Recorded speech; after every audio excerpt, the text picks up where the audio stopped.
আজকে আমরা এই সাংবাদিক সম্মেলনে আমার আমন্ত্রিত প্রদেশ কংগ্রেসের সহ সভানেত্রী পীঠাদেব মহোদয়া উপস্থিত আছেন।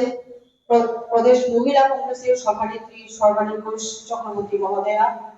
এখানে আছেন সদর জেলার সভাপতি তন্ময় রায় মহোদয়।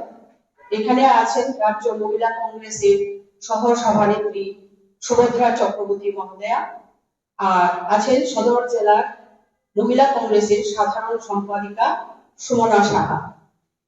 আজকে আমরা এখানে সাংবাদিক সম্মেলন আপনাদেরকে ডাকার উদ্দেশ্য হলো, আপনারা জানেন সারা ভারতবর্ষে মনরেগা বিষয় নিয়ে একটা